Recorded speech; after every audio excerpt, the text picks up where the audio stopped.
At 41, the Convergence Call, reimagining the promise of independence.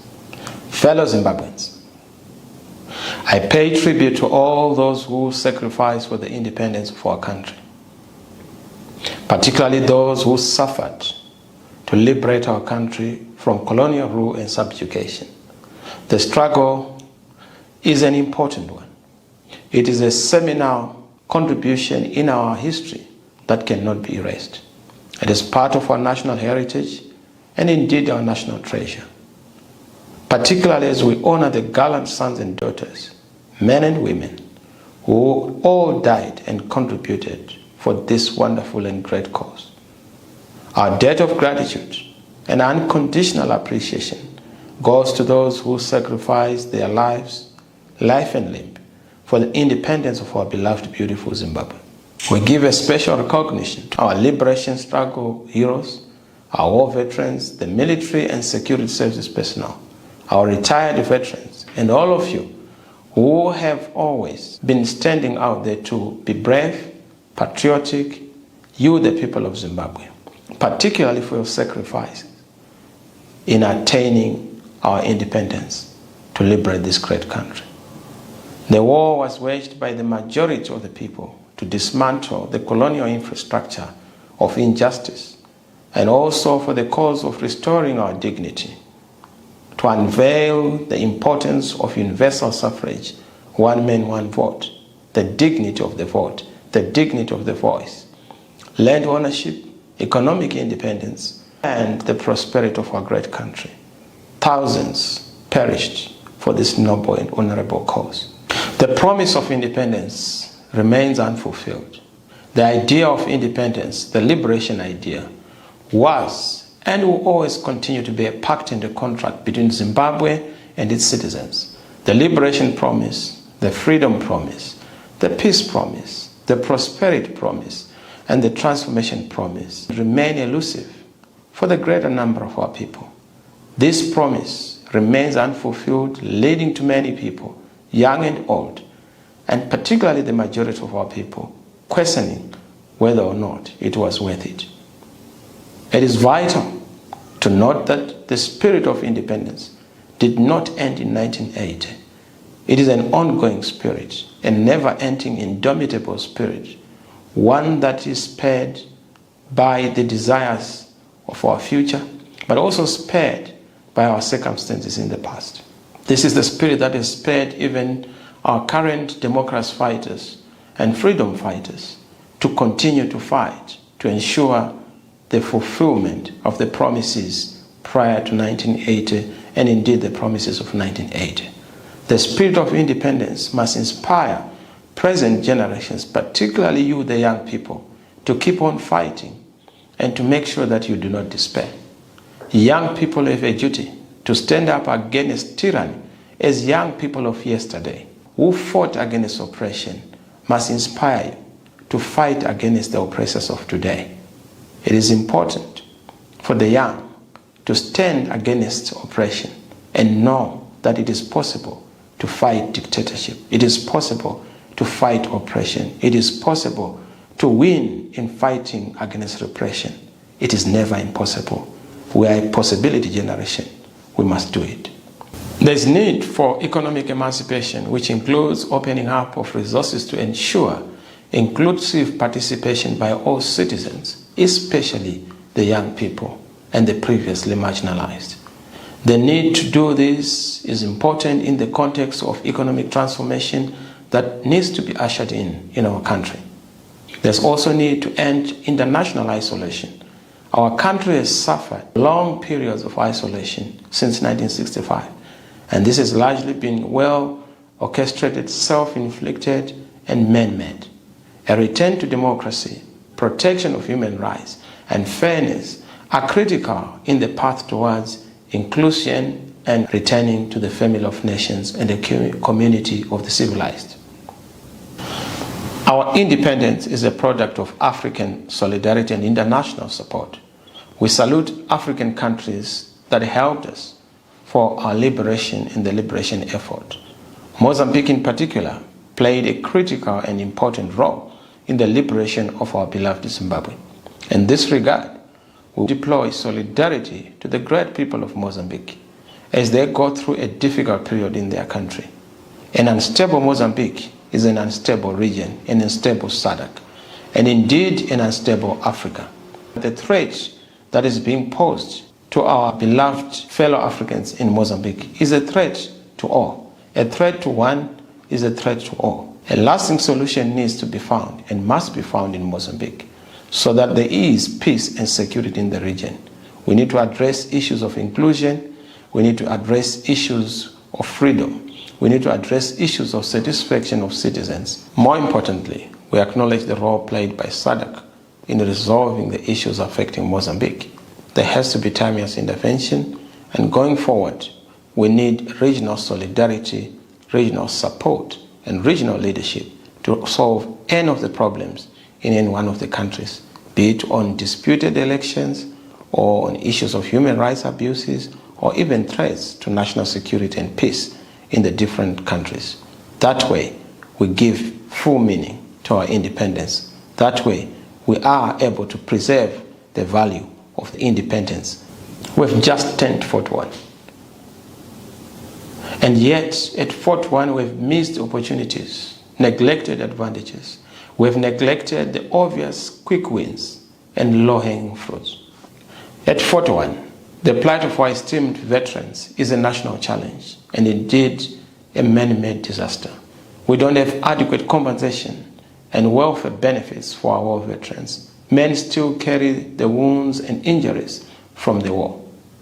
Men are living in abject poverty and are living under squalid conditions. At 41, we have not yet addressed the national question, that shared national vision for our country, so that all people feel included, all citizens feel that they are not subjects. At 41, we still have one television station for the whole country and for the whole nation, with some parts of our country without radio, internet, or network coverage, having to rely even on networks from neighboring countries, in itself a threat to our national sovereignty and an erosion of our integrity as a people. At 41, the heavy-handedness of the state against dissenting voices is something that needs to be resolved to deal with the democratic space so that it is given to citizens.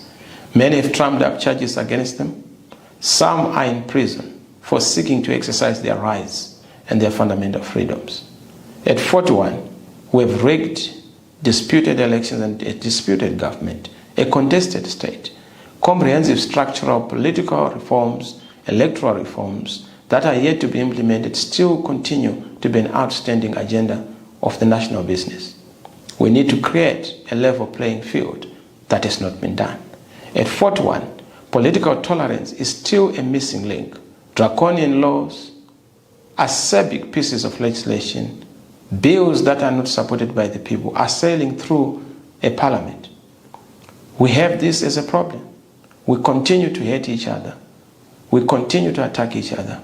We scheme against each other instead of planning together and for each other for a great Zimbabwe.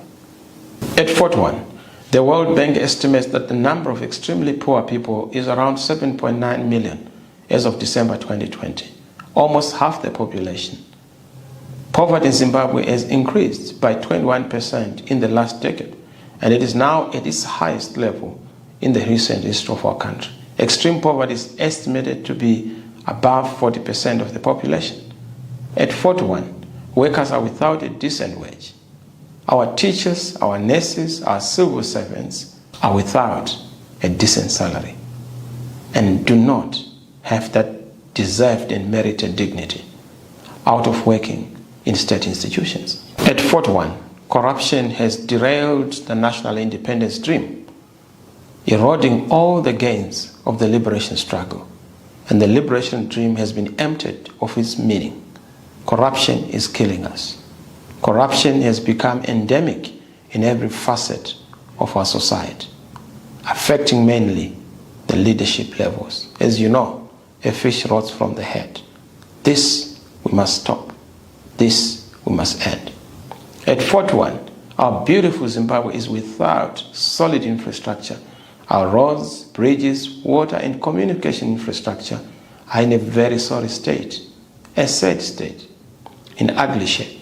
At Fort One, thousands of our graduates from universities struggle to get jobs, with a lot of them under the banner and the army of the unemployed, which is above 90%. The economy is highly informal. At Fort One, the majority of our talented and skilled citizens are in the diaspora, seeking greener pastures and greater opportunities. At Fort One, education and health remain the preserve of a few who are privileged. Many parents are not able to afford school fees, medical fees for their children and for their relatives, a challenge in itself. At Fort One, our senior citizens, our pensioners are without safety nets and cushioning from years of hard work and industry and serving patriotically their country and their nation. At Fort One, men are still without title to land. Our message to all Zimbabweans, particularly those in the rural areas, farming areas, and of course, the broader Zimbabwe, is that under a new leadership, an alternative Zimbabwe, you will have title and ownership, particularly for your land, because land was the reason why we fought in this liberation struggle. Land is the struggle. The struggle is land. And our leadership, through our rural modernization and upliftment program, there will be title and value to the land that you own, that you occupy, that you possess. The land belongs to you, the people. It is Zimbabwe's property, your property as Zimbabweans. It is your right and it will be protected. Land ownership and title deeds for the rural and farming communities must be guaranteed. Devolution and empowerment of communities is a must. It is a crucial one. That is the essence and substance, the content of our liberation struggle. And this is why we are against unjust and illegal evictions. For example, in Chilonga, in Wange, Chipinge, Chiadzwa, Chisumbanje, to mention but a few. Citizens, particularly in the rural areas, are without rights. That must stop. That must end. We will stop it. We will end it. Let there be dignity for those in communities in our rural areas. This will all come to pass. And this is why we are saying, Zimbabwe at Fort One, let us all answer to the clarion call of convergence. The answer to all the problems I have articulated lies in our ability to answer to the convergence call. A new consensus is needed. A new convergence is needed. This is up to you. All of you, workers out there, farmers out there, traditional leaders out there, our churches, women, our youth, political parties, let us all come together, professionals, those in the countryside, in the villages, in communities, in the urban areas. Let us all unite together as a people who can defeat any problem. Let us answer to the convergence call so that we are able to do it. Women's groups, youth groups, this is your call. Let us all unite and realize the liberation idea, the liberation promise, the new Zimbabwe promise, the great Zimbabwe promise. It is possible. Be encouraged. Zimbabwe at Fort One, so many problems, yet a big opportunity if we all converge. I thank you. God bless Zimbabwe. God bless you all. God is in it. Be blessed.